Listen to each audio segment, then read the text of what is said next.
দুর্বল বসে আছে, তা মনে হচ্ছে সে ভীষণ দুর্বল, সুন্দর করে বসে আছে।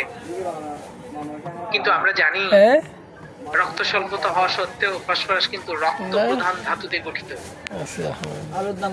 স্কিন গুলো চিকুন, সুন্দর ত্বক, চিকুন চোখ, তীক্ষ্ণ অনুভূতি প্রবণ, শিয়ালের মতো দ্রুত চালাক, কথাই বোঝা যাচ্ছে দ্রুত বেড়ে ওঠার প্রবণতা, অসম্ভব সুন্দর দেখতে, স্ত্রী হোক পুরুষ হোক যুবক হোক যাই হোক না কেন।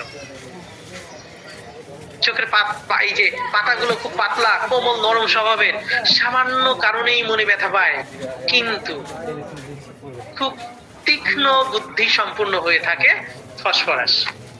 এটা হলো ফসফরাসের গঠন। তাহলে আমরা গঠনটা জেনে আসলাম, গঠন আকৃতির বিশ্লেষণটা এবার আমরা করি যে আসলে এই গঠনে কেন হলো, সে কি করে হলো, কেমন সে দেখতে। দেখুন, আপনি একটা দেয়াশালাইকে চিন্তা করুন, আমি প্রায় বলে থাকি একটা দেয়াশালাইকে চিন্তা করুন, দেয়াশালাইটা দেখতে কেমন। সিপিয়াকে বলে থাকি কলমের সাথে। কলমটা কেমন জানেন? কলমের নিচে থেকে উপর পর্যন্ত সমান, ব্রেস্ট নেই, হিপে মাংস নেই, দেখতে কেমন যেন অসম্ভব কুৎসিত। সিপের একটা ডিলিউশন আছে, বডি ডিসফিগার। তাকে সৃষ্টিকর্তা সৃষ্টি করেছে তার সবচেয়ে খারাপ অনুভূতি দিয়ে। জাস্ট মেডিসিনের আলোচনায় বলছি, আল্লাহ আমাদের ক্ষমা করুন। সৃষ্টিকর্তা সৃষ্টি করেছে তার সমস্ত অভিশাপ দিয়ে, অবহেলা দিয়ে। তাই আজকে প্লাটিনামের মতো ব্রেস্ট নেই, তাই আজকে বেলেডোনার মতো আমি সুন্দর না, আজকে লেখিসিসের মতো চোখ আমার না যে একবার তাকে আর একবার তাকাতে হবে, পালসিটেলার মতো আমিও মোটা সোটা না, পিসমেলের এমন কার্ভের মতো মোটা না, গ্রাফের মতো মোটা না, ক্যালকেরিয়া কার্ভের মতো নাদুস নুদুস না, আমি যেন জীর্ণতায় শীর্ণতায় পরিপূর্ণ। সিপিয়া ডিলিশন ওইদিকে চলে গেল। তাহলে লম্বা প্রকৃতির, যেখানে কলমের সাথে বলেছি আর ফসফরাসকে দেয়াশালাইয়ের সাথে তুলনা করেছি। কেন? দেয়াশালাই দেখুন, যারা মেজ বলে থাকি, কাঠি, মেজের যে কাঠি আছে, দেয়াশালাইয়ের যে কাঠি আছে, এই কাঠিতে দেখবেন কিছুটা ফ্যাকাশে বর্ণ, সম্ভবত ওই যে শিমুল তুলার যে শিমুল যে গাছ আছে, গাছের এইগুলো দিয়ে সাধারণত তৈরি হয়, একটু ফ্যাকাশে ভাব আছে, অর্থাৎ সাদা সাদাটে ভাব আছে। মাথার উপরে একটা বারুদ থাকে কিছুটা বাদামি কালারের। আপনি যদি দেখেন সেম মেজের কাঠিটা, দেয়াশালের কাঠিটা মোড়া দিলে ভেঙে যায়, সে কিন্তু অল্পতে ভেঙে যায়। ফসফরাসকে দেখবে খুব অল্পতে ভেঙে যায়। মাথার চুলগুলো কেমন বাদামি বর্ণের, খুব মনে হচ্ছে দ্রুত লম্বা হয়ে গেছে, একদম লম্বা প্রকৃতির দেয়াশালাইটা। এই দেয়াশালের কাঠি খেয়াল করবেন যে বারুদটা আছে বাদামি বর্ণের, যে ব্যাস আকারে যে বারুদটা আছে, গঠনগত দিক থেকে দেয়াশালের যে কাঠি আছে, গঠনগত দিক থেকে আপনি ফসফরাসকেও সেম দেখবেন। দেয়াশালের কাঠি যদি নিজের অবস্থানটাকে পাকাপোক্ত করতে পারে তাহলে ফস করে জ্বলে ওঠে, ফস করে জ্বলে ওঠে। ফসফরাস সেম, যদি নিজেকে নিজের জায়গায় যদি অবস্থান করাতে পারে খুব তীক্ষ্ণ বুদ্ধি সম্পন্ন, তাহলে সেও কিন্তু ফাঁস করে জ্বলে ওঠে। তাহলে সেখানে আপনি কি চিন্তা করতে পারেন? সেখানে আপনি অবশ্যই ফসফরাসকে চিন্তা করতে পারেন। মেবি আমার আলোচনার কথা শোনা যাচ্ছে, তাই না? কারণ ডিস্টার্ব হচ্ছে? কেউ বিরক্ত হলে আলোচনা, থ্যাংক ইউ, কেউ আলোচনা শুনতে বিরক্ত হলে আমাকে জানাবেন, স্কিপ করবো। আমি সাধারণত ভেঙে ভেঙে আলোচনা করার চেষ্টা করি। কি কারণে করি? যে আমি যা বলছি আপনাকে তা বুঝতে হবে, আর আপনি যদি না বোঝেন তাহলে সেই চাইনিজ ভাষা অং চুং পাং বলে দিলে তার হচ্ছে না, যেটা আমি নাই বুঝলাম আপনি তার বুঝছেন না। তাহলে আপনাকে বুঝতে হবে আমি আসলে কি বুঝাতে চাইছি, এটা আমার মুখ্য উদ্দেশ্য। তাহলে আব্দুল্লাহ আল ফিরোজ স্যার, আসসালামু আলাইকুম স্যার। আমি আপনাকে বলেছিলাম, আপনি সেই সময় বেরিয়ে গেছিলেন স্যার। স্যার থাকলে কথা আলোচনা করা তো কষ্টসাধ্য হলো। আচ্ছা, যাই হোক, আমরা তাহলে তার গঠন আকৃতির বিশ্লেষণটা আমরা দেখেছি। স্বভাবজাত লক্ষণ যদি আমরা দেখি কি কি আছে স্বভাবজাত লক্ষণে আমরা দেখবো যে এরা অস্থির প্রকৃতির, এরা খুব ভীষণ অস্থির প্রকৃতির। চঞ্চল স্বভাবের, এক মুহূর্তে কোথাও সে স্থির থাকতে পারে না। দেখুন, টিউবারকুলোসিস এবং শরীরটাম যদি তার মধ্যে বিদ্যমান থাকে তাহলে সে অবশ্যই অস্থির প্রকৃতির হবেই। মায়াজম কম বুঝি, যতটুকু বুঝি ততটুকু বলবো। তাহলে সে অবশ্যই অস্থির প্রকৃতির থাকবেই, যেহেতু আমরা 3টা মায়াজম এবং টিউবারকুলার ডায়াথিসিস তার মধ্যে পেয়েছি। সে কোথাও স্থির ভাবে বসে থাকতে পারে না, স্বভাবজাত লক্ষণ। খুব সহজে সম্পর্ক তৈরি করতে পারে, স্বভাবজাত লক্ষণ। মজার একটা বিষয় হলো, খুব সহজে সম্পর্ক তৈরি করতে যেয়ে এরা পুরাতন সম্পর্ককে অবজ্ঞা করে। যেমনটা সম্পর্ক খুব দ্রুত তৈরি করতে পারে, ঠিক তেমনটা দ্রুত সম্পর্ক নষ্টও করতে পারে, দ্রুত সম্পর্ক তৈরি করতে চেয়ে। তাহলে আমরা দেখলাম যে এরা সম্পর্ক তৈরি করতে স্বভাবজাত লক্ষণে খুব পটু, খুব সহজে সম্পর্ক তৈরি করতে পারে। বাচ্চার মধ্যে কেউ একজন যাচ্ছে, খুব করে সম্পর্ক তৈরি করে ফেলিয়েছে। কেউ একজন বাচ্চা কাঁদছে, তাকে কোলে নিয়েছে, কোলে নিয়ে তার সাথে খুব সুন্দর সম্পর্ক তৈরি করে ফেলেছে। প্রয়োজনে নিজের টাকা দেবে, পয়সা দেবে, সিট দেবে, মিষ্টি দেবে, চিপস দেবে, টাকা না থাকলে ধার করে এনে দেবে, ধার করতে না পারলে কিছু একটা কিছু দিয়ে সে করবে, তবু সে সম্পর্ক তৈরি করবে। আপনি অবশ্যই ফসফরাসের মধ্যে এই লক্ষণটা খুঁজে পাবেন, স্বভাবজাত লক্ষণে। অন্ধকারে সে ভয় পায়, অন্ধকারে তো অনেক মেডিসিন ভয় পায়। অন্ধকারে সে ভয় পায়, একাকিত্বে সে ভয় পায়। আসলে তাকে যদি প্রশ্ন করেন যে আপনি অন্ধকারে ভয় পান কেন, একা থাকলে ভয় পান কেন, এটা জাস্ট লক্ষণ যে অন্ধকারে ভয় পান কেন। নেট্রামেও অন্ধকার সে ডিজায়ার করে, কিন্তু অন্ধকারে সে ভয় পায়। একা থাকতে আর্সেনিক অ্যালবে ভয় পায়, কিন্তু একা থাকতে আর্সেনিক ডিজায়ারও করে। আচ্ছা, তাহলে আর পালসেটিলাসাই তার আশেপাশে সবাই থাকুক, সঙ্গ পছন্দ করে। তাহলে ফসফরাসের রোগীকে যদি বলেন আপনি অন্ধকারে কেন ভয় পান, কেন একা থাকলে ভয় পান, কেন একা থাকতে পারেন না, কেন অন্ধকারে একা থাকতে পারেন না, প্রশ্ন স্বাভাবিক আসতে পারে, কারণ ওটা লক্ষণ আর লক্ষণের পিছনের কারণ। তাহলে তাকে জিজ্ঞাসা করুন বলে যে আমি অন্ধকারে বা আমি একা থাকলে আমার চিন্তা ভাবনার প্রখরতা আমার নিয়ন্ত্রণের বাইরে চলে যায়, আমি নিয়ন্ত্রণ করতে পারি না আমার চিন্তা ভাবনাকে। চায়নার পেশেন্ট রাত্রিকালীন একা হলে যখন সে বিছানায় শুয়ে পড়ে তখন তার চিন্তার প্রখরতা বৃদ্ধি পেতে থাকে, এতটাই বৃদ্ধি পেতে থাকে, কার কিভাবে ক্ষতি করা যায়, কার মারা যায়, কার জরিমানা ধরা যায়, কার ধ্বংস করা যায়, খুব নেগেটিভ চিন্তা করে চায়না। চায়নাকে এই জায়গায় মনে রাখার জন্য আমি প্রায় বলে থাকি, বিগত দিনের যে সমাজপতিরা ছিলেন, সমাজের যারা যে নেতৃত্ব দিতেন, তারা অধিকাংশই চায়নার রোগী। কারণ একা একা বসে কার ক্ষতি করা যায়, কার কিভাবে ক্ষতি যারা করা যায়, এই ফোন দিয়ে আটতে থাকে। ফসফরাস বলছে আমি একা থাকলে, অন্ধকারে থাকলে আমার চিন্তা ভাবনার প্রখরতা এত বেশি বৃদ্ধি পায় আমি নিজেকেই নিয়ন্ত্রণ করতে পারি না, তাই আমি অন্ধকার এবং একা থাকতে ভয় পাই। সেই সাথে সংখ্যাপূর্ণ জীবন তাদের মধ্যে আপনি খুঁজে পাবেন। কি পাবেন? সংখ্যাপূর্ণ জীবন, আশঙ্কিত মনোভাব, সংখ্যাপূর্ণ জীবন। আর্সেনিক অ্যালবের আছে সংখ্যা। আর্সেনিক অ্যালবের কোথায়? আর্সেনিক অ্যালবের সংখ্যাটা হলো আমি অসুস্থ হলে মারা যাব। তার একটা বাজে একটা ধারণা আছে যে কোনো রোগী সারে না, যে রোগী হোক সেই রোগে আমি মারা যাব। এই কারণে তার মধ্যে একটা সবসময় আশঙ্কা থাকে।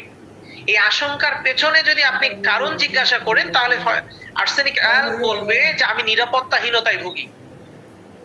নিরাপত্তাহীনতায় ভুগি। নিরাপত্তাহীনতায় কি নিয়ে ভোগে? স্বাস্থ্য নিয়ে। ব্রায়োনিয়ার মতো অর্থ নিয়ে নয়। লাইকোপোডিয়াম অর্থ লুভি হয়ে থাকে, সঞ্চয়ী মনোভাব ব্রায়োনিয়াম থাকে, শঙ্কিত মনোভাব থাকে, আশঙ্কা পরায়ণ মন থাকে, নিরাপত্তাহীনতায় ভোগে আর্সেনিক অ্যালব। আর ফসফরাসের রোগীকে দেখেছি একা থাকলে তার শঙ্কিত মনোভাব, আশঙ্কা পরায়ণ মনোভাব, নিয়ন্ত্রণ, নিজেকে নিয়ন্ত্রণ হারা হওয়ার মনোভাব বেশি হওয়ার কারণে সে সবসময় কোম্পানি ডিজায়ার করে। আর্সেনিক আর অসুস্থতা থেকে কেউ তাকে সাহায্য করতে পারে সেই সূত্র ধরে আর্সেনিক আর পালসেটিরা আমাকে সবাই প্রাধান্য দিক সেই সূত্র ধরে, তার চারিপাশে সবাই থাকুক, মা থাকুক, বাপ থাকুক, সবাই আমার দিকে তাকিয়ে থাকুক, আমি উফ করে উঠলে সবাই দৌড়িয়ে আসুক, হ্যাঁ আমার চোখে পানি দেখলে সবাই দৌড়িয়ে আসুক। অ্যাকচুয়ালি পালসেটিলাকে একটা সময় এসে কেউ দাম দেয় না। তাহলে আশঙ্কাপূর্ণ স্বভাব যার মধ্যে বিদ্যমান থাকে, যার কারণে সে সবসময় একা থাকতে চায় না, লোকজন পরিবেষ্টিত থাকতে পছন্দ করে। কখনো কখনো অ্যাব্রোটেনাম, ন্যাট্রামিওর, সিপিয়া, ইগনেশিয়া এদের মতো উদাসীন স্বভাবেরও হয়ে থাকে। কখনো কখনো sulphur, lachesis, natrum mur, sepia, anacardium, antim crud, cina, chamomilla এদের মতো কখনো কখনো সে বদরাগীও হয়ে থাকে স্বভাবজাত লক্ষণে। তাহলে সেখানে আপনি যদি তার স্বভাবজাত লক্ষণে এগুলো খুঁজে পান, তাহলে অবশ্যই সেখানে আপনি কি চিন্তা করতে পারেন? সেখানে অবশ্যই ফসফরাসকে চিন্তা করতে পারেন। আব্দুর রহিম স্যার, আমাদের লিঙ্ক কি 1 ঘন্টার জন্য? ঘন্টার জন্য মোবাইল থেকে দিচ্ছেন? না স্যার, এটা তো আনলিমিটেড স্যার। Thank you. তাহলে একটু স্লো আলোচনা করছি। হ্যাঁ, 1 ঘন্টার লিঙ্ক হলে আমি 1 ঘন্টা সমস্যা নেই স্যার। চেষ্টা করবো 1 ঘন্টার মধ্যে শেষ করতে। আচ্ছা, আমরা যদি তার পছন্দের খাবারে যাই, আমরা বলেছিলাম ফার্স্ট গ্রেডে শীত কাতর, সেকেন্ড গ্রেডে গরম কাতর। শীত কাতর হওয়া সত্ত্বেও সে কিন্তু ঠান্ডা খাবার পছন্দ করে। তার মানে ঠান্ডা খাবার তার পছন্দ, লবণ তার পছন্দ, মিষ্টি তার পছন্দ, টক তার পছন্দ। যদি অপছন্দের খাবারে যায় তাহলে তার গরম খাবার, লাইকোপোডিয়ামের বিপরীত, গরম খাবার অপছন্দ, রুটি অপছন্দ, আলু অপছন্দ, চর্বিযুক্ত খাবার অপছন্দ। আমরা যদি ঘামের দিকে যাই তাহলে সামান্য পরিশ্রম করলেই ঘেমে যায়। সালফারের ঘামে গন্ধ আছে, ফসফরাসের ঘামে গন্ধ আছে, সেম গন্ধ। দেখুন, যদি কোনো ব্যক্তি সামান্য কারণে ঘেমে যায়, যদি তার এজ বেশি হয়, তাহলে আপনাকে শুধু ফসফরাসকে চিন্তা করা লাগবে তা কিন্তু নয়। ঘামের অনেক মেডিসিন আছে। এছাড়া বডিতে প্যাথোলজিক্যাল কোনো চেঞ্জ আসতে পারে, হতে পারে তার কোলেস্টেরল বৃদ্ধি পেতে পারে, হতে পারে তার ওজন বৃদ্ধি পেতে পারে, হতে পারে সে ব্যক্তি জীবনে খুব অলস, ক্যালকেরিয়া কার্ভের মতো খুব অলস, একটু পরিশ্রম করলে তাই ঘেমে যাচ্ছে। সুতরাং সামান্য পরিশ্রম করলেই যে ফসফরাস তা কিন্তু নয়। আপনাকে তার ভাবতে হবে, তার কার্ডিয়াক প্রবলেম থাকতে পারে, তার ওবিসিটি থাকতে পারে, ফিজিক্যালি সে দুর্বল হতে পারে, সে প্যানিক ডিজঅর্ডারে ভুগতে পারে। প্যানিক ডিজঅর্ডারে ভুগলে আমরা দেখেছি রুগীর ফিলে থাকে আমি মরে গেছি, কেউ বাঁচাতে পারবে না, এখনই মরে যাব। আসলে সে রুগী মরে না, দম আটকে যায়, শ্বাসকষ্ট হয়, ঘাম হয়। যাই হোক, আমরা শুধুমাত্র লক্ষণ নয়, আমার যে মূল যে আপনাদের বার্তা মেসেজ, সেটা হলো আমরা লক্ষণকে গুরুত্ব দিলে অরিজিনালে আপনারা মেডিসিন থেকে খেয়ে হারিয়ে ফেলবেন। লক্ষণের পেছনে কারণটাকে খোঁজার চেষ্টা করবেন। তো এবার আসুন আমরা মানসিক লক্ষণটাকে একটু খুঁজে দেখি ফসফরাসের। দেখুন, আমরা বলেছিলাম অন্ধকারে সে ভয় পায়। স্বভাবজাত লক্ষণে ভয়ের অধ্যায়, ওটাকে যদি আপনি কয়েকটা জায়গায় নেন, স্বভাবে নিতে পারেন, ভয় অধ্যায় নিতে পারেন, মাইন্ড সিমটমে নিতে পারেন। অন্ধকারে সে ভয় পায়, সে কোনো অবস্থাতেই অন্ধকারে থাকতে পারে না। Cannabis indica, stramonium, aconite, baptisia, calcarea carb, ডাফ্লোগ্রেস, medorrhinum, cuprum metallicum, chamomilla, causticum, lycopodium, natrum mur, অনেকগুলো মেডিসিন আছে, অন্ধকারে থাকতে পারে না। তাহলে আমরা বললাম সে অন্ধকারে কোনোভাবেই থাকতে পারে না। অন্ধকারে থাকলে তার ভয় কাজ করে, অনেকগুলো মেডিসিন আছে, baptisia, calcarea carb, cannabis indica, aconite, medorrhinum, cuprum met, ETC. প্রত্যেকটা মেডিসিনই অন্ধকারে থাকতে ভয় পায়। অস্থির স্বভাবের হয়। কেন অস্থির? শঙ্কাযুক্ত মনোভাব। আর্সেনিক অ্যালবেট আছে, শঙ্কাযুক্ত মনোভাব। সবসময় তার মধ্যে আশঙ্কা কাজ করে, সবসময় তার মধ্যে দেখবেন একটা অস্থিরতা কাজ করছে এবং শঙ্কিত মনোভাব। দেখুন, খেয়াল করুন, রুগী, ফসফরাসের রুগী সেই বিষয় নিয়ে বেশি চিন্তা করে, সেই বিষয় নিয়ে বেশি শঙ্কিত থাকে, সেই বিষয় নিয়ে সে বেশি কোম্পানি ডিজায়ার করে, সেই বিষয় নিয়ে সে খুব অস্থির থাকে। সেটা হলো তার ভবিষ্যৎ নিয়ে। আপনি কেন তা খুঁজতে হবে আপনাকে। আপনাকে তো কেন খুঁজতে হবে, যে সে কেন শঙ্কিত, কেন অস্থিরতা, কেন তার মনোভাব এত স্থিতিশীল নয়। আপনি ফসফরাসের রুগীকে দেখুন, সে ভবিষ্যৎ নিয়ে খুব শঙ্কিত, ভবিষ্যৎ অর্থনৈতিক নিরাপত্তা চাই, ব্রায়োনিয়া। স্বাস্থ্যের নিশ্চয়তা চাই, আর্সেনিক অ্যালবেট। অর্থনৈতিক ক্ষমতা ও জীবনটাকে উপভোগের নিশ্চয়তা চাই, অ্যাসিড ফ্লোরিকাম। ভবিষ্যতে আমি আমার সমস্ত দায়িত্ব পালন করব এবং আমার দায়িত্ব পালনের সক্রিয় অরাম। এই যে শঙ্কিত মনোভাব কোন জায়গাটায়, কেন, সেটা যদি আপনি খুঁজতে পারেন তাহলে আপনার সিলেকশনটা রাইট হবে। তো যাই হোক, আমরা যেদিকে যাচ্ছিলাম, যে কথাগুলো বলছিলাম, সেটা হলো যে ফসফরাসের রোগীর মধ্যে দেখবেন তার অস্থিরতা, তার সংখ্যাযুক্ত মনোভাব, তার কোম্পানির ডিজায়ার যে জায়গাটা আছে সেটা হলো ভবিষ্যৎ চিন্তা নিয়ে। আমি আমার জীবন ভবিষ্যৎ পরিচালনা কিভাবে করব সেই বিষয় নিয়ে সে দুশ্চিন্তা এবং আশঙ্কিত থাকে, এবং এই বিষয় নিয়ে সে নিরাপত্তাহীনতায় ভোগে। সেখানে শঙ্কিত, নিরাপত্তাহীনতা এক এক মেডিসিন এক এক জায়গায়। ওই যে আপনার কাছে ডিজিজ নিয়ে আসলো ইনস্যানিটি, যে আমি আমার ভবিষ্যৎ নিয়ে খুব দুশ্চিন্তা করি, সেটা নিয়ে খুব সে ডিপ্রেসড হয়ে গেছে। কি নিয়ে সে দুশ্চিন্তা করে, কেন করে, সেটা শুনলেন না। ভবিষ্যৎ নিয়ে দুশ্চিন্তা করলো, ফসফরাসের একটা আলোচনা শুনেছিলেন, ফসফরাস দিয়ে দিলেন। যদি স্বাস্থ্য নিয়ে হয় তাহলে ফসফরাস কাজে দিবে? যদি অর্থ নিয়ে হয় তাহলে কাজে দিবে? মেবি দিবে না। তাহলে আমরা তার মধ্যে নিরাপত্তাহীনতা ভবিষ্যতে সেই বিষয়টা খুব দারুণভাবে ক্লিয়ার করে, এবং এই ধরনের রোগীর যেমন রক্ত শূন্যতা আছে তেমন মানসিক শূন্যতাও আছে, মানসিক লক্ষণ। দেখুন, শুধু কি মন শূন্যতা, তার ফিলে মাথার মধ্যে শূন্য, বুকটা শূন্য, বুক ফাটা শূন্য, সবকিছু শূন্য, শূন্যতায় পরিপূর্ণ, অবসাদে ভুগতে থাকে। আমি তাহলে এই জায়গা থেকে আপনাদের একটা লাইন নিলাম যে সে অবসাদগ্রস্ত থাকে, অবসাদে ভুগতে থাকে। ফসফরাস কেন? তার মানসিকতায় শূন্য, তার ব্রেনটাকে শূন্যতায় পরিপূর্ণ, তার সবকিছুতেই শূন্যতায় পরিপূর্ণ। সে অবসাদে ভুগতে থাকে এই শূন্যতার ফলে, যার কারণে দেখবেন এই শূন্যতার কারণে সে একা থাকতে পছন্দ করে না, শূন্যতার কারণে। এবং ওই যে বললাম যে প্রখরিত হয় তার চিন্তা ভাবনা, একা থাকলে উৎকণ্ঠা তৈরি হয়, কারণ তার নিজেকে নিয়ন্ত্রণ করার ক্ষমতা থাকে না। তাহলে ফসফরাস একা থাকতে পছন্দ করে না, একা থাকলে তার মধ্যে উৎকণ্ঠা বৃদ্ধি পায়, অস্থিরতা বৃদ্ধি পায়, নিজেকে নিয়ন্ত্রণ করতে পারে না, উৎকণ্ঠা বৃদ্ধি পায়। আর্সেনিক, ড্রোসেরা, মেজোরিয়াম, জিঙ্কা মেটালিকা, অনেকগুলো মেডিসিন আছে যারা একা থাকলে উৎকণ্ঠা বৃদ্ধি প্রাপ্ত হয়, এক একজন এক এক জায়গায়। আলো এবং শব্দে সব বিষয়ে সে প্রচন্ড অনুভূতি প্রবণ। কে? ফসফরাস। দেখুন, আপনি তাকে যদি প্রশ্ন করেন আলো এবং শব্দে আপনি কেন এত অনুভূতি প্রবণ, কারণ আমরা ফসফরাসকে দেখেছি যে তার সক্রিয় মানসিকতা, সব ব্যাপারে সে খুব সচেতন। একটা বিষয়ে না, পুরনো সম্পর্ককে সে কখনো ধরে রাখতে পারে না। কেন জানেন? ফসফরাস খুব সহজে দ্রুত সম্পর্ক তৈরি করতে পারে, এসিড ফ্লোরিকাম খুব সহজে সম্পর্ক তৈরি করতে পারে। এই খুব সহজে সম্পর্ক তৈরি করতে যে নতুন সম্পর্ককে প্রাধান্য দিতে যে পুরাতন সম্পর্ককে সে আর সময় দিতে পারে না।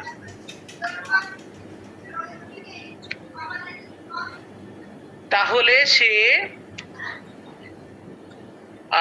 আমরা যদি দেখি তাহলে সেখানে সক্রিয় মানসিকতার অভাব দেখা দেয়। সরি, আমি একটু একটা মিনিট, হ্যাঁ, ছেলে আমার বকা খাচ্ছে।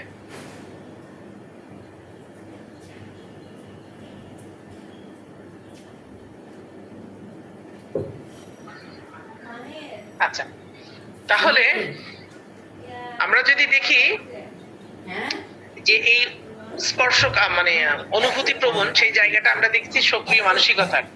ছেলে দুষ্টুমি করছে তাই একটু বকা খাচ্ছে, এই জন্য আর কি স্কিপ করলাম। তাহলে আমরা এই জায়গাতে আর একটা বিষয় খেয়াল করলাম যে সে খুব দরদি মানসিকতার হয়ে থাকে, অন্যের দুঃখে কাঁদে। আসুন এবার ফসফরাসের একটা ইন্টারনাল জায়গায় ঢুকি। খুব দরদি হয়ে থাকে। আসলে দরদ, পালচিটলা কি খুব দরদি? স্বার্থপর। ফসফরাসও কিন্তু স্বার্থপর, বেশ দরদি মনোভাব দেখি। অন্যের দুঃখে কাঁদে, কস্টিকাম আছে। অন্যের দুঃখে সে কান্না করে সাহায্য করতে চায়, নাইট্রিক অ্যাসিডও আছে, সাহায্য করতে চায়, জায়গাটা আলাদা। ফসফরাস হয় অর্থ দিয়ে সাহায্য করে, শ্রম দিয়ে সাহায্য করে, বুদ্ধি দিয়ে সাহায্য করে, টাকা না থাকলে ধার করে সাহায্য করে। আচ্ছা, ফসফরাসের সাথে স্ববিরোধী একটা জায়গা আছে, লাইকোপোডিয়াম। আপনি ফসফরাস ও লাইকোপোডিয়ামকে যদি ফসফরাস, লাইকোপোডিয়াম, ব্রায়োনিয়া এদেরকে যদি কোথাও দাওয়াতে নিয়ে যান তাহলে লাইকোপোডিয়াম বসবে ওই কোনার টেবিলে। খেয়ালে রাখুন, লাইকোপোডিয়াম সবার আগে বসবে, বসে কোনায় চলে যাবে, তারপরে হয়তো ব্রায়োনিয়া যাবে, তারপরে যাবে ফসফরাস। কেন যাবে? ফসফরাস দরদি মানসিকতা না, অ্যাকচুয়ালি সে দরদি না, যাবে। 144 দরদি না, 144 অন্যের দুঃখে কাঁদে, 144 অন্যের দুঃখে কাঁদে না, 144 সাহায্য করতে চাই না, নিঃস্বার্থ ভাবে না।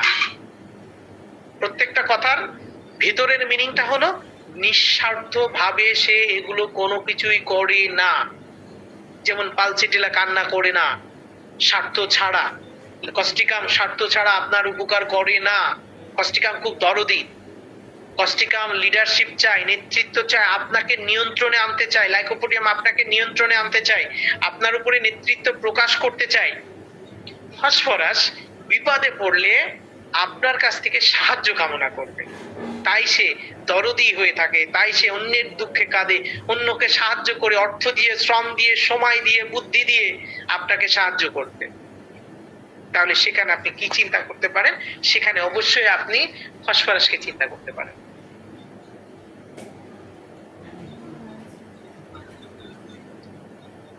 তাহলে আমরা কি বললাম? সেখানে অবশ্যই আমরা কি চিন্তা করতে পারি? সেখানে অবশ্যই আমরা ফসফরাসকে চিন্তা করতে পারি।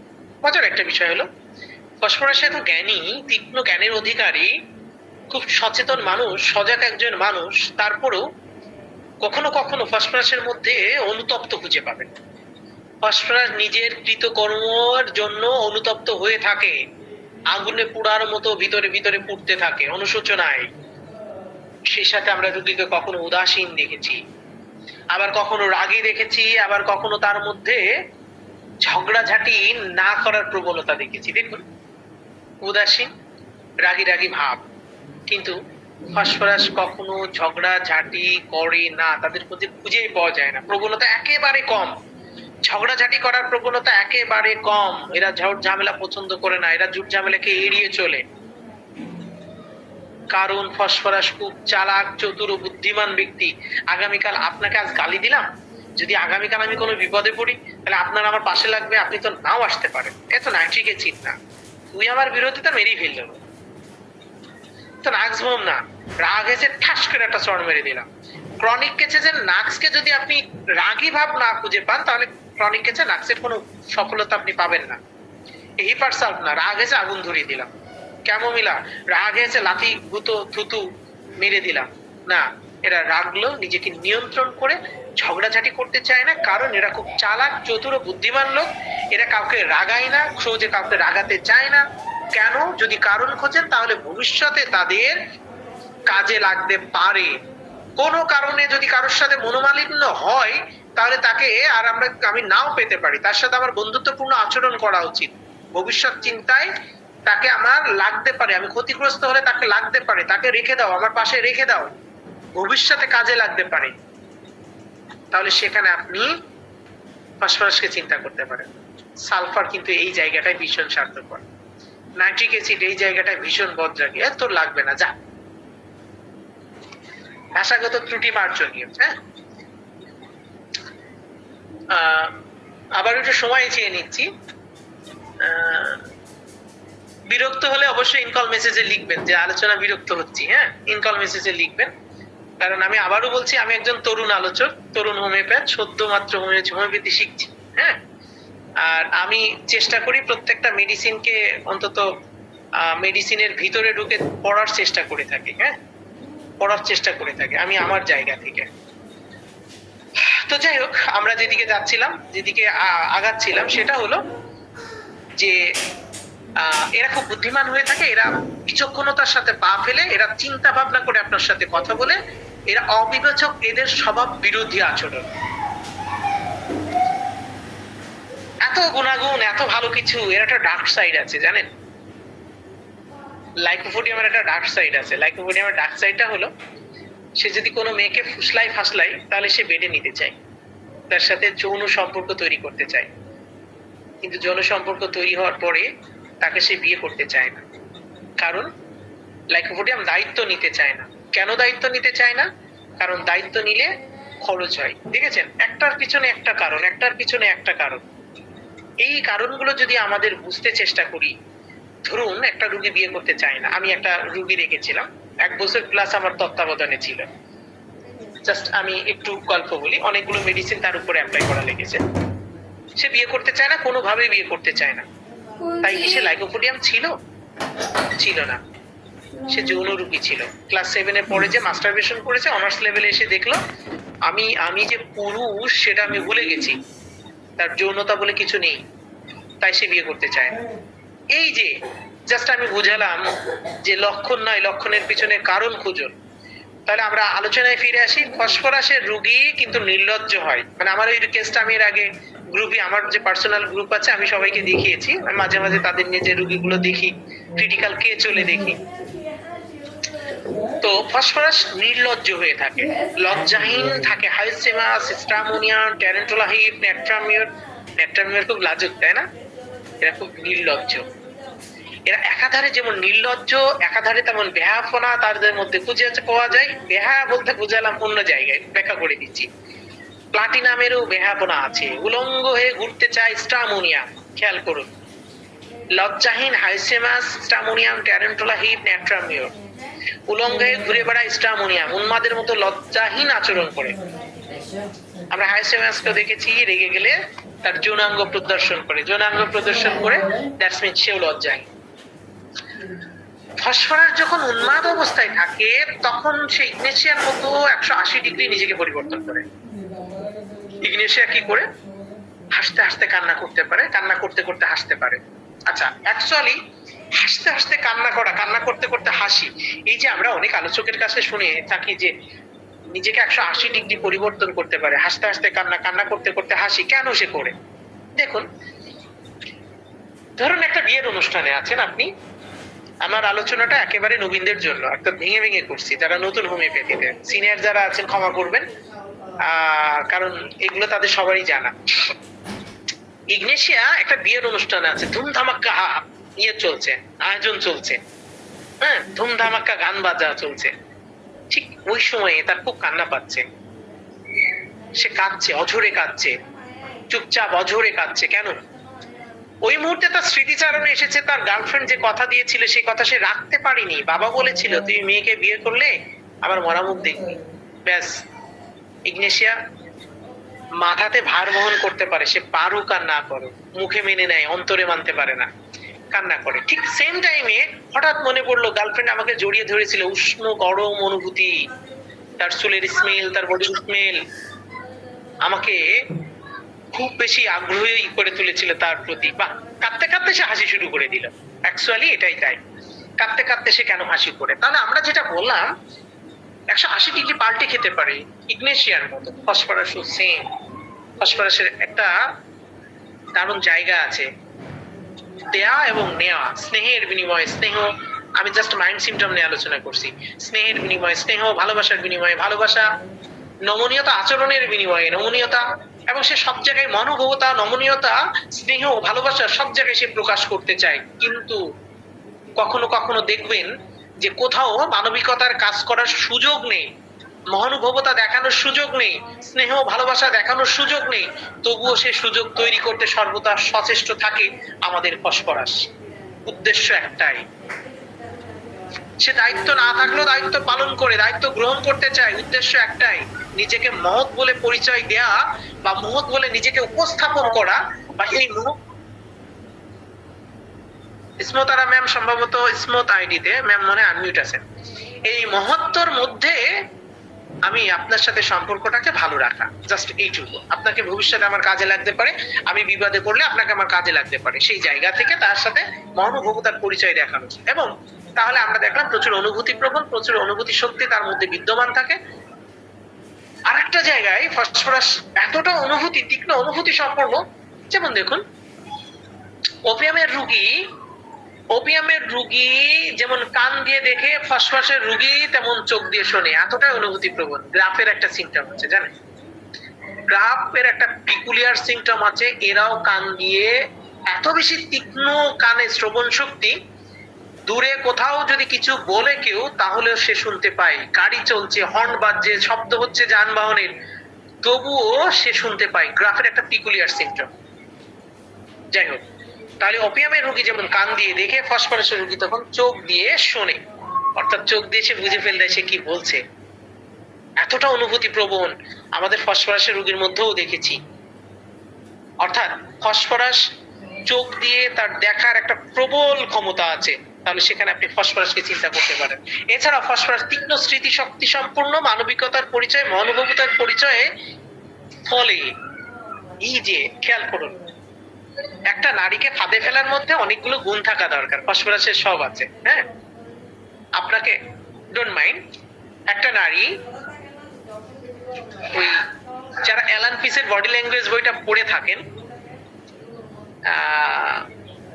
অ্যালান পিসের বডি ল্যাঙ্গুয়েজ বইটা আপনারা যারা পড়ে আছেন বা পড়েন, হোমিওপ্যাথিতে আমার মনে হয় যারা হোমিওপ্যাথি পড়েন তাদের অ্যালান পিসের বডি ল্যাঙ্গুয়েজ বইটা আপনার পড়া উচিত। এটা আমার ব্যক্তিগত ধারণা, আমি মাঝে মাঝে পড়ি, সুযোগ পাইলে পড়ি।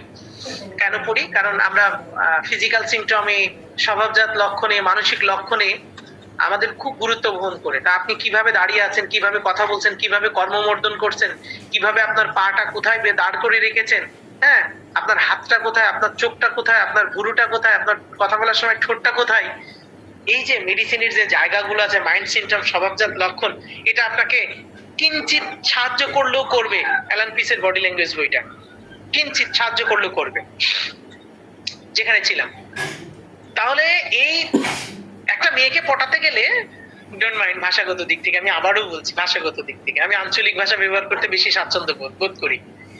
তাহলে আপনি দেখলেন যে একটা মেয়েকে প্রশংসা করতে হবে, ফসফরাস তাই। একটা মেয়েকে ট্রিট দিতে হবে, ফসফরাস তাই। একটা মেয়েকে হেল্প করতে হবে, ফসফরাস তাই। অর্থ দিয়ে হোক, সময় দিয়ে হোক, বসে আছি যে সিটে, যে আসনে, সেই আসনটা দিয়ে হোক, যাই হোক না কেন, এর ফলে ফসফরাসের প্রেমে মেয়েরা খুব বেশি পড়ে। ফসফরাস অনায়াসে মেয়েদেরকে প্রেমের ফাঁদে ফেলতে পারে, যদিও তাকে আমার ওয়াইফ শুনছে আর হাসছে, হ্যাঁ, কিছু মনে করার দরকার নেই। যাই হোক, উনিও হোমিওপ্যাথি 3rd ইয়ারে পড়ে। হ্যাঁ, আমার ওয়াইফ এবার 3rd ইয়ারে কুষ্টিয়া হোমিওপ্যাথিক মেডিকেল কলেজে, তাকে ভর্তি করে দিয়েছি। যাই হোক, তাহলে আমরা দেখলাম যে এই পরিচয়ের গুণে ফসফরাস খুব সহজে একটা মেয়েকে প্রেমের ফাঁদে ফেলে। দেখুন, যখনই মেয়েটাকে প্রেমের ফাঁদে ফেলতে পারে তখনই কিন্তু ওই যে লাইকোপোডিয়ামের একটা কথা বলেছিলাম, ডার্ক সাইড চলে এসেছে। এসিড ফ্লোর না, যে আমি তোর সাথে যৌনতা পাবো না, ইটস ওকে, তোর দূর থেকে তোর ব্রেস্টটা স্পর্শ করে দেখবো, ভাষাগত দিক থেকে ডোন্ট মাইন্ড, মনে রাখার জন্য। এই সেলিনিয়াম না, মনে মনে যৌন ক্ষুধা পূর্ণ করবো। এ ফসফরাস ঠান্ডা মাথায় আপনাকে প্রেমের ফাঁদে ফেলবে। যেই প্রেমের ফাঁদে ফেলবে, আপনি তখন তার নির্লজ্জতা, তার বেবিচারী, তার ভণ্ড, তার প্রণয়ন প্রবণতা, তার উলঙ্গ নগ্ন মানসিকতা সবকিছু খুঁজে পাবেন, সবকিছু খুঁজে পাবেন। বৃদ্ধ বয়সেও ফসফরাস একটা নাবালিকা মেয়ের প্রেমেও পড়তে পারেন, একটা মেয়ের মতো। একটা বালিকাকে পাওয়ার লোভে সে লোভ সামলাতে পারে না, তার ভিতরে দেহাশালার কাঠির মতো জ্বলতে থাকে, সিটফ্লোরিকামের মতো। যখন তার মধ্যে এই ডার্ক সাইডটা চলে আসে, তখন কিন্তু সে নগ্নতায়, বেবিচারিতায়, ভণ্ড প্রণয়তায়, তার প্রবণতা এত বেশি তীক্ষ্ণ হয়, তখন তার ডার্ক সাইডটা সামনে চলে আসে। তখন আমরা কি চিন্তা করতে পারি? তখন আমরা ফসফরাসকে চিন্তা করতে পারি। প্রশ্ন হলো, এত সিমটম কি আদৌ লাগে? মাইন্ড সিমটমটা শেষ করছি, এত সিমটম কি আদৌ লাগে? আসলেই লাগে, অনেক সময় লাগে। যাই হোক, আমরা মেডিসিনের যখন যেটা পড়বো ওতপ্রোতভাবে পড়ার চেষ্টা করবো। আমি চেষ্টা করি, আমি যদি 10টা মেডিসিন জানি, আমি বলতে পারি আমি 10টা মেডিসিনের চেষ্টা করেছি আমি A to Z জানার। তাহলে আমরা মাইন্ড সিমটমে এসে পেলাম অন্ধকারে ভয়, ঝুট ঝামেলার ভয়। আমরা কিন্তু আলোচনাই করেছি ভয় অধ্যায়ে, অন্ধকারের ভয়, ঝুট ঝামেলার ভয়, একা থাকতে ভয়, বজ্রপাতের ভয়। মাইন্ড সিমটমে তার একটা ভ্রান্ত ধারণা আছে। মুহা মনে হয় উঠেছে।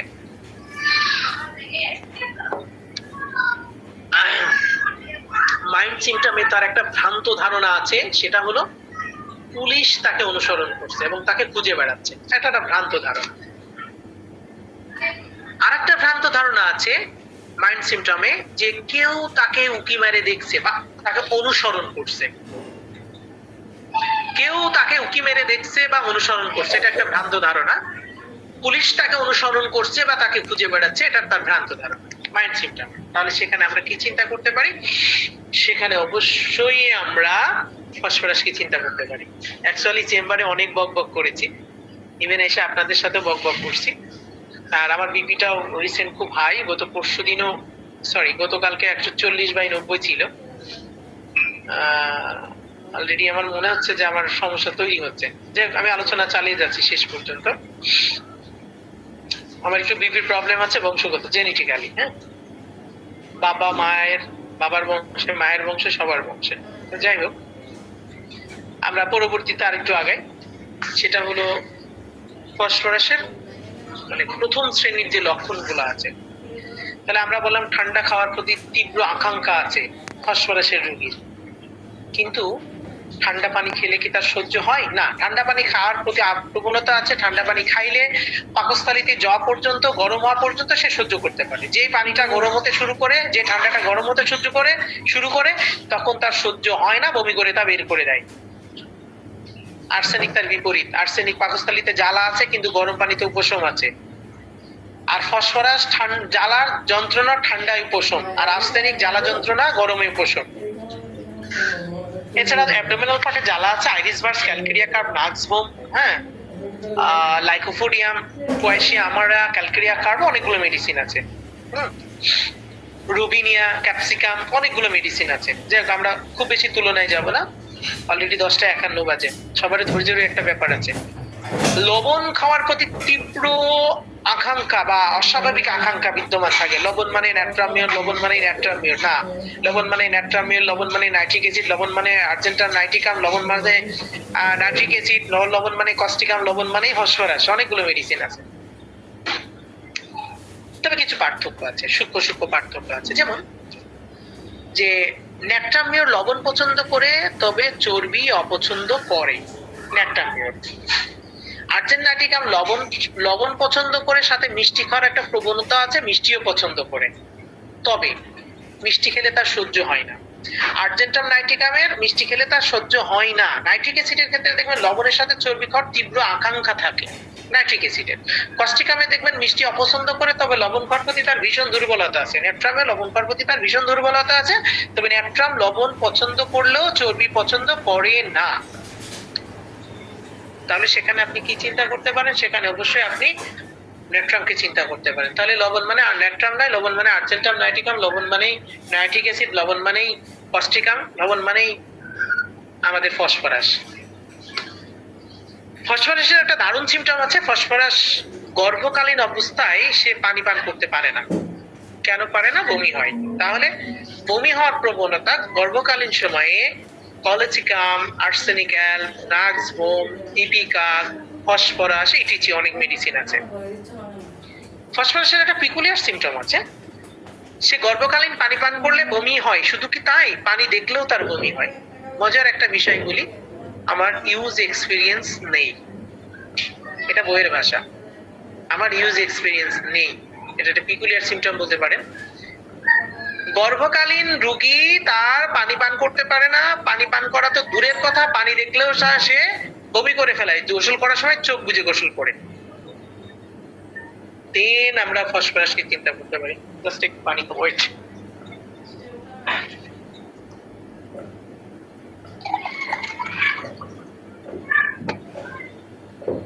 দুঃখিত।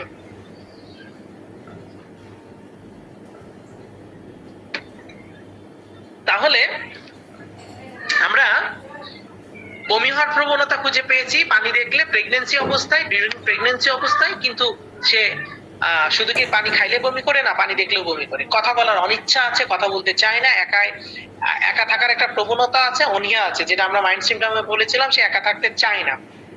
স্ববিরোধী আচরণ আছে, পড়াশোনা করতে অনীহা আছে, কাজ করতে অনীহা আছে, দৈনন্দিন কাজকর্মে অনীহা আছে, কথা খুব ধীরগতি সম্পূর্ণ বলে, আমি যেমন ফাস্ট বলছি ল্যাগেসিসের মতো, সালফারের মতো, তেমন সে নয়, ধীর গতি সম্পূর্ণ। আচ্ছা, মজার আর একটা লক্ষণ হলো, যখন সে বিছানা থেকে উঠে দাঁড়ায় বা দাঁড়াতে চায়, অথবা বসা থেকে উঠে দাঁড়াতে চায়, তখন তার মাথা ঘোরে, এবং যদি তার মাথা ব্যথা করেও সে মাথা ব্যথাটা ফিরে আসে। নাক দিয়ে রক্তস্রাব বের হয়, নাক ফোলা থাকে এবং নাক ড্রাই থাকে। ফসফরাসের একটা দারুণ সিমটম। যারা নাক দিয়ে রক্ত আসে তারা সাধারণত কি করে, বা রুগীকে শোয়াইয়ে দেয়। রুগীকে শোয়াইয়ে না দিয়ে রুগীকে সামনের দিকে এভাবে ঝুঁকে রাখতে বলবেন, রক্ত পড়া বন্ধ হয়ে যাবে। যদি পেছনের দিকে ঝুঁকে থাকে তাহলে কখনোই রক্ত পড়া বন্ধ হবে না। তাহলে নাক দিয়ে তরল রক্তস্রাব বের হয়, নাক খোলা থাকে ও শুষ্ক থাকে। প্রচুর আলো কাতরতা আছে, আলো আতঙ্ক আছে, আলো সহ্য করতে পারে না বেলেডোনা। তবে যখন সে চোখ দুটি ছোট ছোট করে থাকে, ছোট ছোট করে থেকে চোখের মনিটাকে প্রসারিত করে, তখন সে ভালো দেখতে পায় আলোর মাঝেও। তার অ্যাবডোমিনাল পার্টটা শূন্যতা এবং দুর্বলতা অনুভব করে। শূন্যতা থাকলে আর্জেন্টাম নাইটিকাম, অ্যানাকার্ডিয়াম পেইন থাকে, এমটি স্টমাক পেইন অ্যাগ্রাভেশন।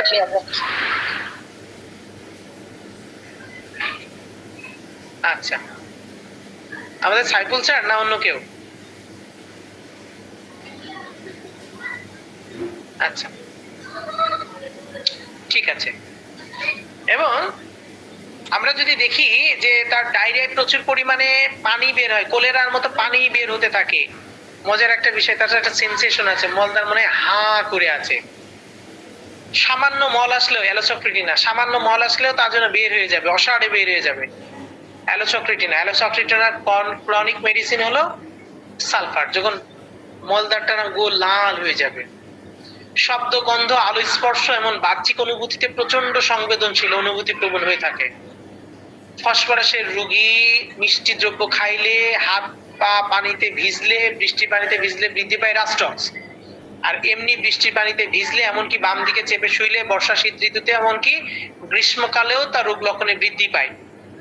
যতগুলো সিমটম শুনে আসলেন।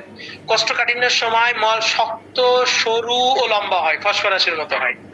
পেটের মধ্যে খালি খালি অনুভব হয় এবং খাওয়ার পরপরই ঘুম আসে, আমার মতো। আমি দুপুরে খাইলে ঘুমিয়ে যাই। পেটের মধ্যে খালি খালি অনুভব হয় এবং খাওয়ার পরপরই ঘুম আসে। ইন্ডোল, ঘুম ঘুম ভাব। ইন্ডোলের পেশেন্ট গুলো সাধারণত ঘুম ঘুম ভাব নিয়ে থাকে। ঘুম না আসলেও সে ঘুম ঘুম ভাব থাকে। সামান্য পরিশ্রম করলেই ঘাম হয়, বিশেষ করে সকালে বিছানা থাকাকালীন তার ঘাম হয়, সেই সাথে তার এনজাইটি বৃদ্ধি প্রাপ্ত হয়। এমনকি তার ঘামটা সমস্ত শরীর জুড়ে হয়, সালফারের মতো গন্ধ পাওয়া যায়।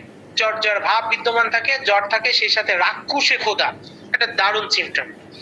ফসফরাসের জ্বরের সাথে প্রচন্ড ক্ষুধা থাকে এবং সেই সাথে প্রচুর ঘাম হয়। জ্বর আসলে খেতে চায় না। আর ফসফরাসের রোগী জ্বর আসলে তার প্রচন্ড খিদে পায় এবং প্রচুর ঘাম হয়।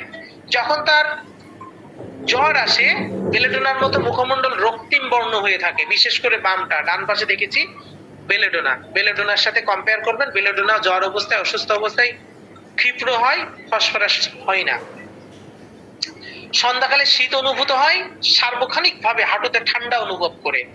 রাতে তার পানি পিপাসা তেমন থাকে না, পিপাসাহীন থাকে। পিপাসাহীন আবার এপিসমেলও আছে, প্রস্রাব স্বল্পতার সাথে পিপাসাহীনতা এপিসমেলের আছে। সেই সাথে সারা শরীরে উত্তাপ অনুভব করে। সারাটা দিন তার এক ধরনের ঘুম ঘুম ভাব থাকে। ইন্ডোল, জেলসিমিয়াম, এসিড ফস, দুর্বলতা, চাইনা, দুর্বল ভাব, সিপিয়া, নেট্রামিওর, জিম পেটে থাকা ভাব। সারাটা দিন তার এক ধরনের ঘুম ঘুম ভাব থাকে, দিনের বেলা হোক আর রাতের বেলা হোক তার সবসময় ঘুম ঘুম ভাব থাকে। কিন্তু মধ্যরাতের আগে সে ঘুমাতে পারে না কোনোভাবে। ছোট ছোট আঘাত থেকে রক্ত পড়ে এবং রক্তের পরিমাণ অনেক অনেক পরিমাণ হয়। কারণ সামান্য ক্ষত হতেও ফসফরাসের রোগীর রক্ত পড়ে। ফসফরাসের রোগীর ক্ষত সেরে গেছে, সেরে যাওয়া ক্ষত থেকেও রক্তস্রাব হয়, আবার ক্ষতটা তাজা হয়ে যায়। এক কথায় রক্তস্রাবী মেডিসিনের মধ্যে অন্যতম একটা মেডিসিন হলো ফসফরাস।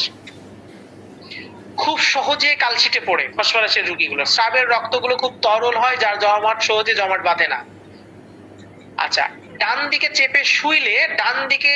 চেপে শুয়ে থাকলে বা শুইলে সে ভালো অনুভব করে, তবে বাম দিকে শুইলে তার মানসিক উৎকণ্ঠা বৃদ্ধি প্রাপ্ত হয়। সমস্ত দেহ দুর্বল অনুভব করে, সেই সাথে ক্লান্তিবোধ অনুভব করে, অবসাদ এবং অত্যাধিক পরিমাণে সে অবসাদে ভোগে। 1 ঘন্টা হয়ে গেছে, লোকের ধৈর্য হারিয়ে যাবে। প্রচন্ড মাত্রায় বুক ধড়ফড়ানি তাকে অনুভব করে, সে দুর্বলতা অনুভব করে, দুর্বলতা তার মধ্যে দেখা যায়, সেই সাথে বুকে ভার অনুভব করে। রোগী মনে করে তার বুকে যেন কোনো কিছু চাপানো আছে, পাথর চাপানো আছে। জোরে জোরে পড়তে গেলে প্রচন্ড কাশি হয়। আমার বাচ্চা কাশে কখন? জোরে জোরে পড়তে গেলে। ড্রাই কফ, ব্রায়োনিয়া, স্পঞ্জিয়া, আর কি কি আছে, টেলিকার্ভ আছে, ভুলে যাচ্ছি।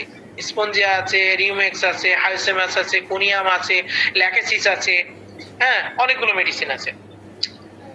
এবং কফ কখনো কখনো দেখবেন যে পুজ সংযুক্ত আঠালো কফ স্পঞ্জিয়াতে আছে। রক্তাক্ত কফও লক্ষ্য করা যায়, সেই সাথে বুকে ভারবোধ অনুভব করে কাশে যখন তখন তার সুরসুরি অনুভূত হয়, কস্টিকামের মতো। গলায় ব্যথা হয়, কস্টিকাম রিম্যাক্সের মতো, এবং গলায় ব্যথা হয়। গলা ব্যথা অনুভূত হওয়ার জন্য ঢোক গেলে আমাদের কস্টিকাম। দুটি ফুসফুসে ঘড়ঘড় আওয়াজ পাওয়া যায়, এন্টিমটার, ইপিকাক, জাস্টিসিয়া, হেপারসাল। বুকে ঘড়ঘড় আওয়াজ হয়। রোগী কাশির তীব্রতা এমন যে রোগী কাশতে কাশতে কাশি, বসে থাকলে রোগী উঠে বসতে, শুয়ে থাকলে রোগী উঠে বসতে বাধ্য হয়, বুকের চাপ ও সংকোচন অনুভব করে। দারুণ একটা লক্ষণ আছে, ফসফরাসের রোগীগুলো চালচলনে কাজকর্মে অত্যন্ত মানে জেন্টলম্যান মনে হয়, বাস্তবে কিন্তু সত্যি তা নয়, অসম্পূর্ণ থেকে যায়। ফসফরাসের রোগী সহানুভূতিপূর্ণ, সে সঙ্গী কামনা করে, স্পর্শ কামনা করে, সাহায্য আকাঙ্ক্ষা করে, ফসফরাস একা থাকতে চায় না। অন্যদিকে সহানুভূতি আর্জেন্টাইটিকা আছে, বেলেডোনা আছে, আর্সেনিক আছে, অনেকগুলো মেডিসিন আছে। সহানুভূতি চায় না, ন্যাট্রাম আছে, সহানুভূতি চায় না, সিপিয়া আছে, সঙ্গী চায় না, আর্সেনিক অ্যালব আছে। এবং ফসফরাসের রোগী সমস্ত লক্ষণ ঘুমাইলে উপশম হয়। ঘুমালে উপশম সিপিয়াতেও আছে। ঘুমালে ঘুম থেকে রোগের বৃদ্ধি আবার ল্যাগেসিসেও আছে। তাহলে এই লক্ষণগুলোতে আমরা ব্যবহার করতে পারি আমাদের ফসফরাসকে। ফসফরাসের একটা পিকুলিয়ার সিমটম দিয়ে শেষ করে দিচ্ছি, অলরেডি লোক সংখ্যা কমতে শুরু করছে, 11টা 2 বেজে গেছে, অনেক রাত হয়ে গেছে।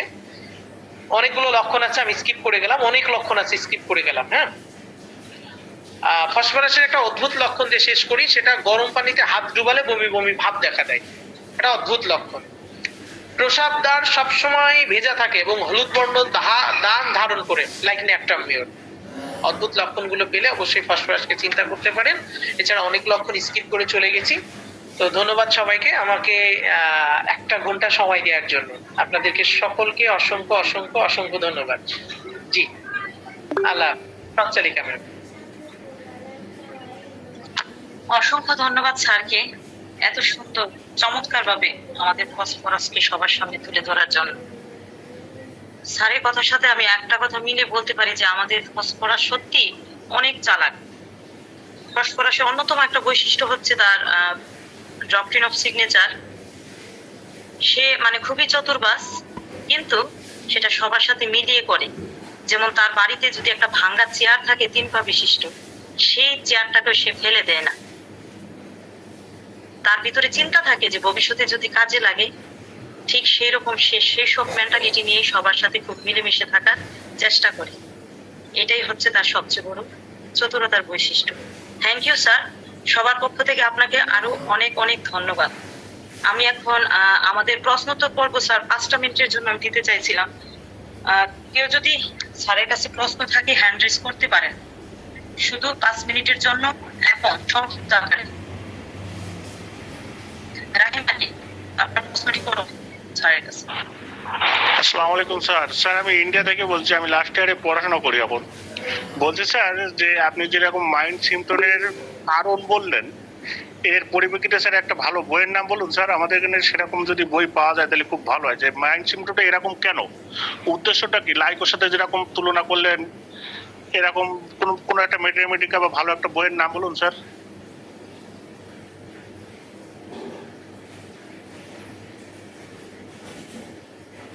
স্যার আপনি মিউট আছেন স্যার। একটা বই থেকে কখনো একটা সিমটম কালেক্ট করা খুব টাফ। আপনি রাজন শঙ্করন স্যারের বইটা পড়তে পারেন, আপনি বাংলার যদি আলাউদ্দিন স্যারের বইটা পড়েন। এছাড়া যে কোনো মাইন্ডের যে বইগুলো আছে, মাইন্ড মেথড আমি করি না, উল্লেখ হয়ে গেল, মাইন্ডের উপরে যেসব বইগুলো আছে, চ্যাপ্টার গুলো আছে পড়ুন। এবং মেডিসিনের যে প্যাথোলজিক্যাল চেঞ্জ আসে যেসব বইগুলোতে, এগুলো পড়ুন, দেখেন আপনি নিশ্চয়ই পাবেন। এটা একটা বই থেকে কখনো সংগ্রহ করা যায় না। বুঝতে পেরেছেন স্যার? জি স্যার, ধন্যবাদ স্যার।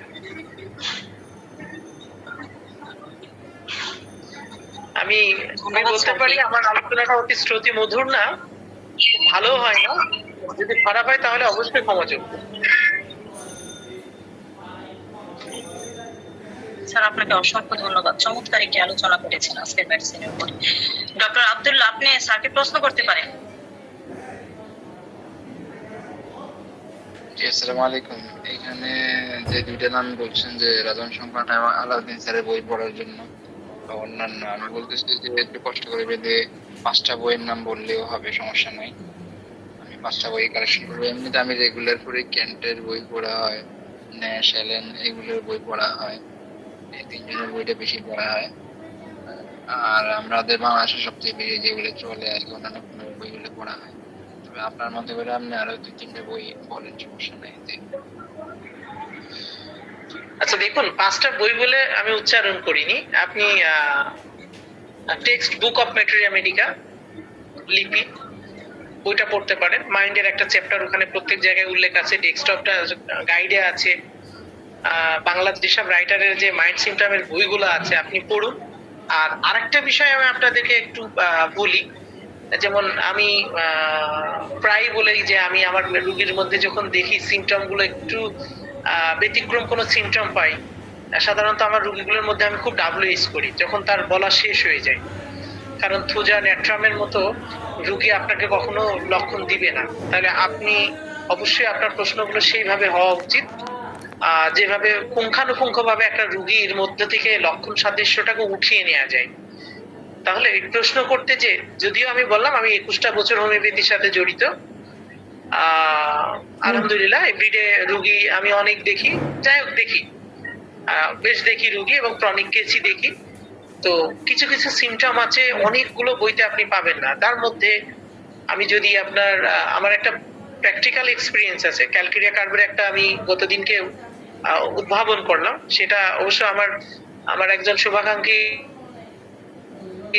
সেটা অ্যাপ্লাই করেছে গতকালকে। দেখা যাক সে রেজাল্ট আসে কিনা। তাহলে ওটা আমার জন্য ক্যালকুলেট কার্ভের একটা নতুন সংযোজন। সিপের একটা সংযোজন আছে, মাসিক শুরু হওয়ার আগে তার কনস্টিবিউশন দেখা দেয়। আমি বইতে পাইনি, কিন্তু প্র্যাকটিক্যালি আমি পেয়েছি।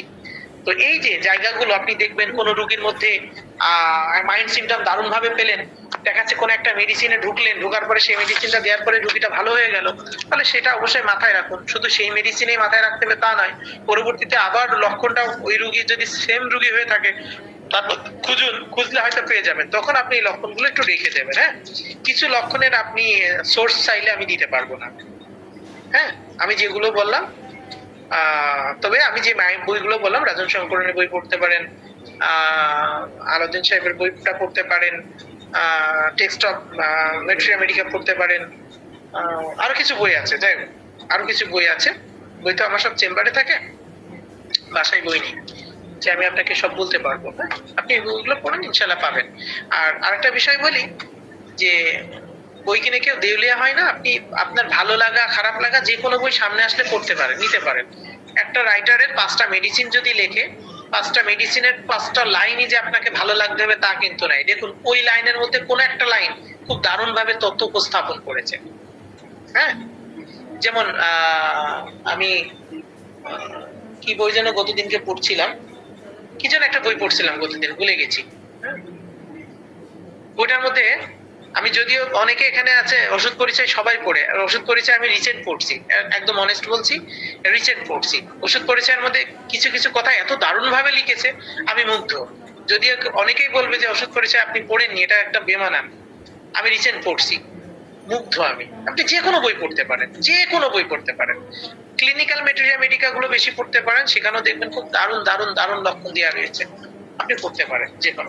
জি, ধন্যবাদ আপনাকে।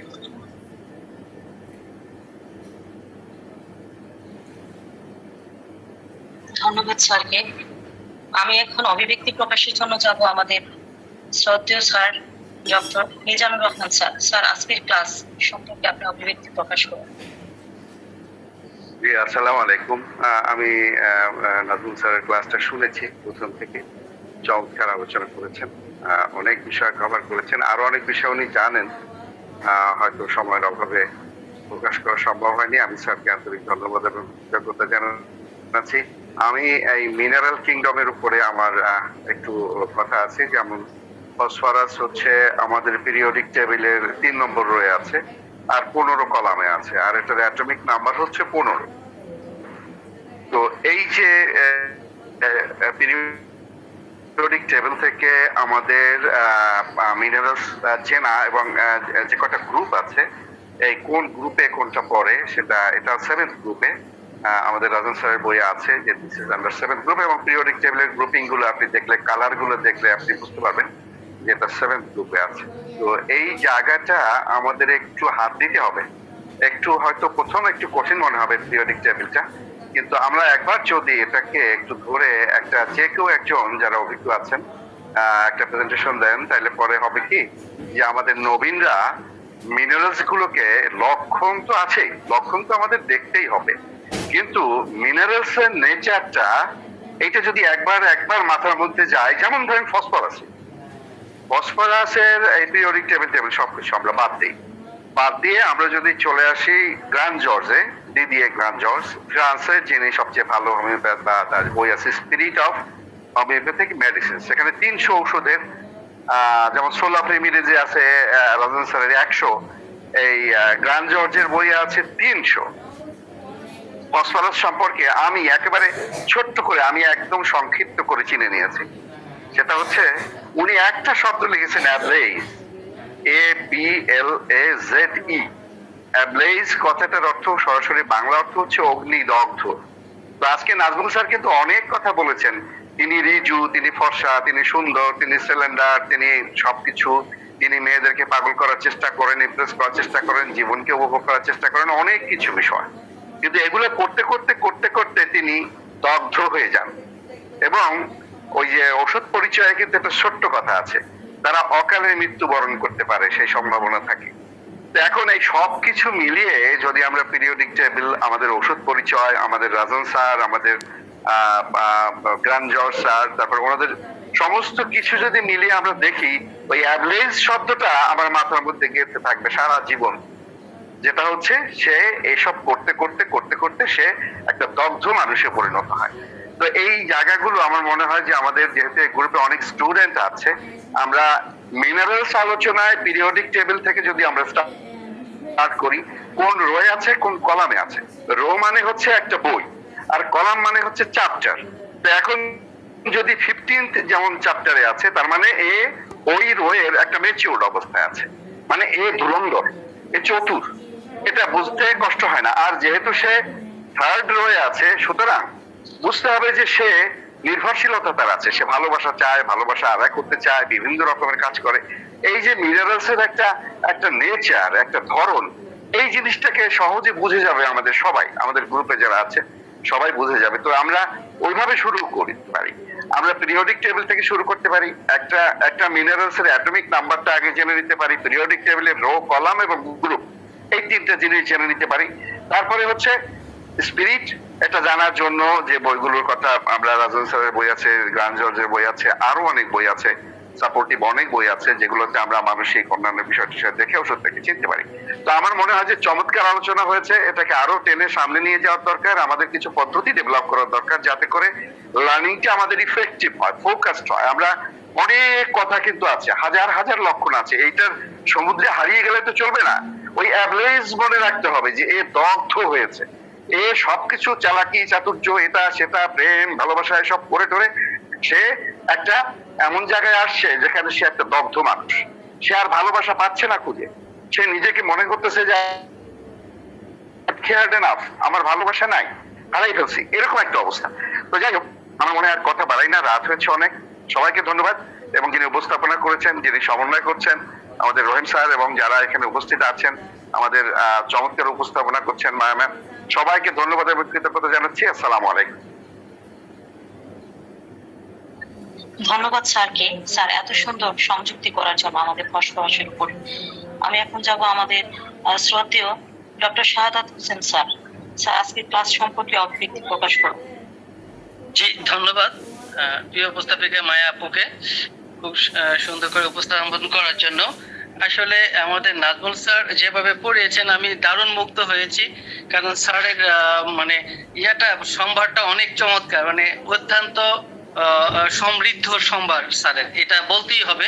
এটা না বললে স্যারকে একদম মানে খাটো করা হয় যে এটা বলতেই হবে। স্যার অনেক ফসফরাস সম্বন্ধে অনেক বলেছেন। আসলে আমি ফসফরাসকে আসলে প্রত্যেকটা ওষুধেরই কিছু জিনিয়াস অফ সিমটম থাকে। এই জিনিয়াস অফ সিমটমটাই আসলে তাকে নিয়ে যায় সামনে, এবং এটাই তার সবচেয়ে গুরুত্বপূর্ণ সিমটমস যেটা তাকে ইন্ট্রোডিউস করে।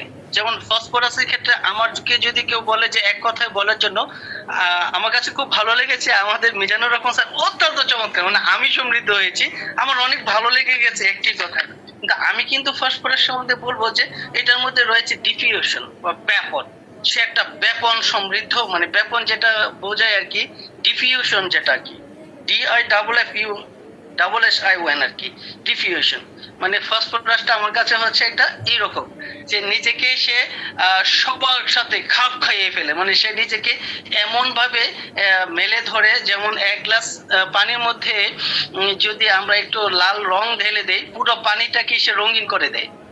ফসফরাস কিছুটা এইরকম, নিজেকে সমাজের মধ্যে এভাবে ছেড়ে দেয়, নিজেকে এভাবে সে মিশে যায়। এই জন্য আমি ফসফরাসকে এক কথায় বলি সেটা ডিফিউশন। তো অনেক রাত্রি হয়েছে, আরো আলোচনা করলে এটা আরো ইয়ে হয়ে যাবে, দিয়ে লং হয়ে যাবে। তো শেষ করছি, এক কথায় সবাইকে ধন্যবাদ জানাচ্ছি যারা এখানে উপস্থিত রয়েছেন, এবং বিশেষ করে নাজমুল স্যারকে তো ধন্যবাদ দিতেই হবে যে উনি অত্যন্ত চমৎকার এবং দক্ষতার সাথে ওনার সমৃদ্ধ থেকে, ওনার ভান্ডার থেকে সবার জন্য অনেক সুন্দর আলোচনা করেছেন এবং আজকে রাত্রে সমৃদ্ধ করেছেন। আর মিজান স্যার অল্প কথা আমাকে এত দিয়েছেন, স্যারের কাছে কৃতজ্ঞ হয়ে পারবো না, না কৃতজ্ঞ হয়ে পারবো না। যে এক কথা স্যারে মানে গ্র্যান্ড জজ স্যারের একটা রেফারেন্স দিয়েছেন এবং আমাকে এটা পড়ার জন্য খুবই উদ্বুদ্ধ করেছেন। স্যারকেও ধন্যবাদ। আসসালামু আলাইকুম। ধন্যবাদ স্যারকে। আমি এখন যাব আমাদের সম্মানিত sir doctor Abdullah Firoz sir. Sir আজকের ক্লাস সম্পর্কে এবং ফসফরাস সম্পর্কে স্যার কিছু বলুন। অসংখ্য ধন্যবাদ ম্যাম। আমি ক্লাসের প্রথম থেকে ছিলাম, কিন্তু একটা ব্যস্ততার কারণে একটু বের হয়ে গেছিলাম। তো যাই হোক, নাজমুল স্যার অত্যন্ত চমৎকারভাবে ফসফরাস বলেছেন। আসলে আমার পরিচয়টা নাজমুল স্যারের সঙ্গে হোমি স্টাডিতে এই ফসফরাসকে নিয়ে, ওখান থেকে পরিচয় ওনার সঙ্গে। অত্যন্ত চমৎকার মানুষ, জ্ঞানী মানুষ। আর ক্লাস সম্পর্কে কি বলবো, কিছু বলার নাই, অসাধারণ বলেছেন উনি, এটাই সত্য। আর সংযুক্তি কি করব, সবাই তো করলেন, অসাধারণ বলেছেন সবাই। আমি শুধু এতটুকুই বলবো যে ফসফরাস অত্যন্ত চালাক প্রকৃতির মানুষ, সেটা শিশু হোক, নারী হোক, যে বয়সেরই হোক, এরা অত্যন্ত চালাক।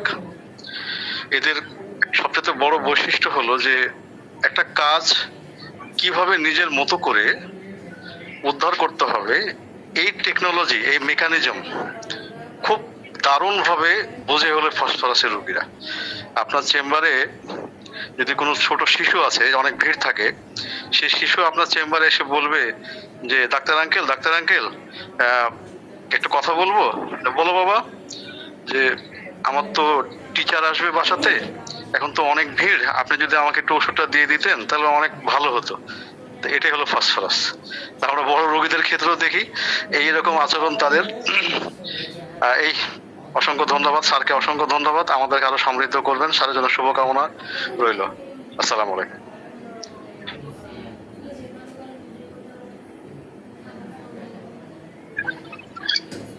স্যারকে ধন্যবাদ। এখন আমি যাব আমাদের সম্মানিত sir doctor Iqbal Majid sir. Sir আজকের ক্লাস সম্পর্কে আপনি অভিব্যক্তি প্রকাশ করুন।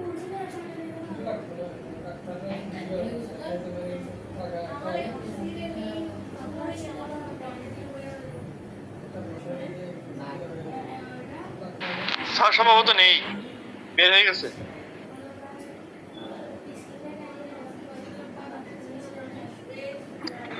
ম্যাম, আমি একটা সময় নেই।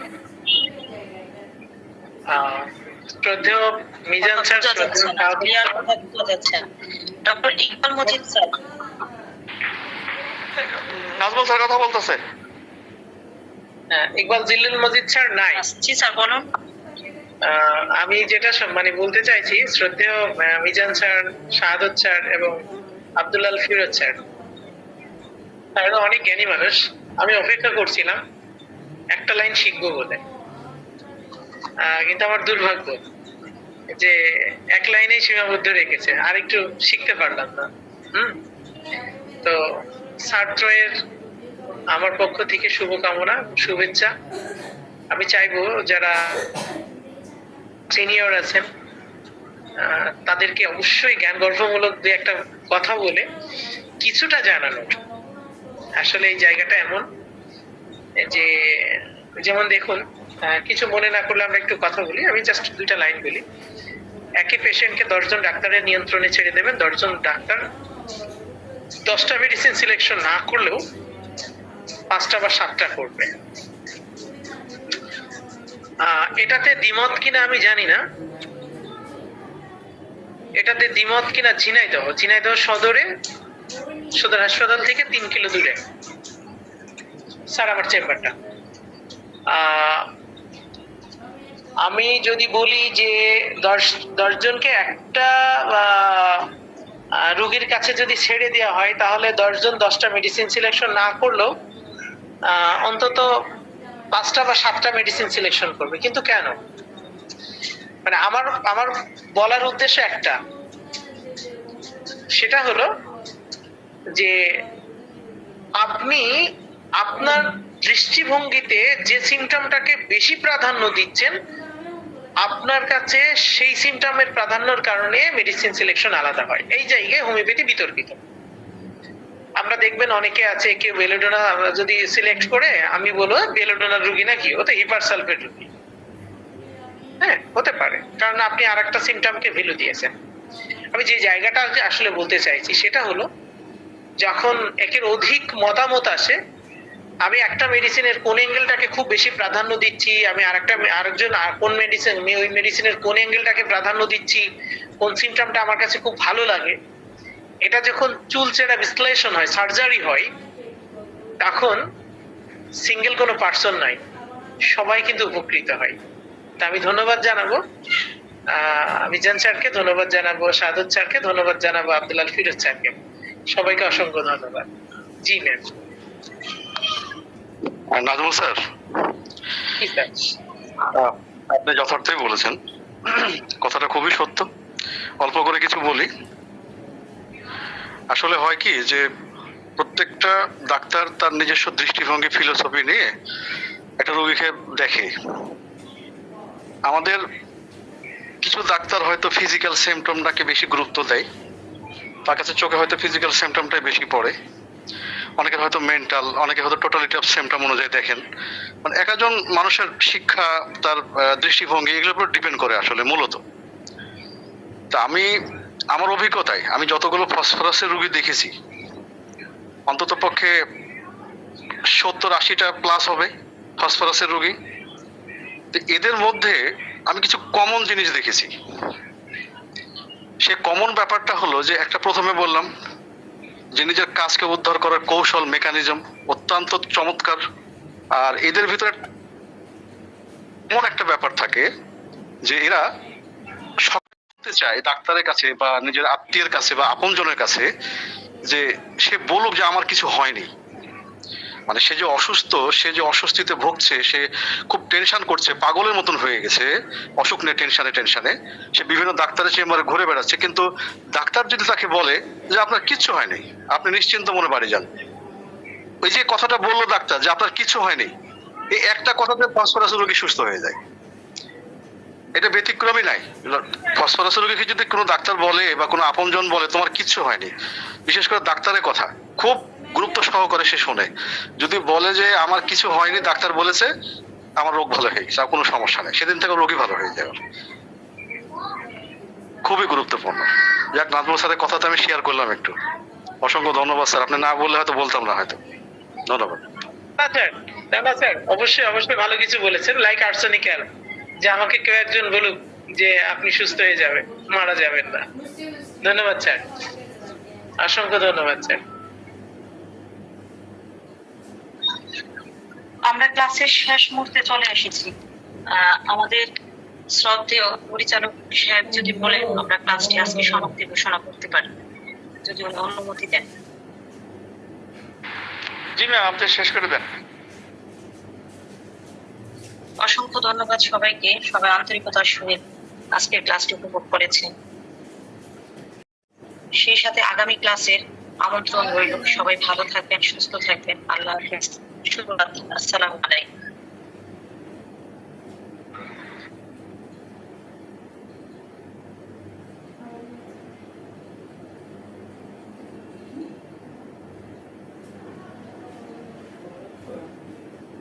Torino, Torino, Torino.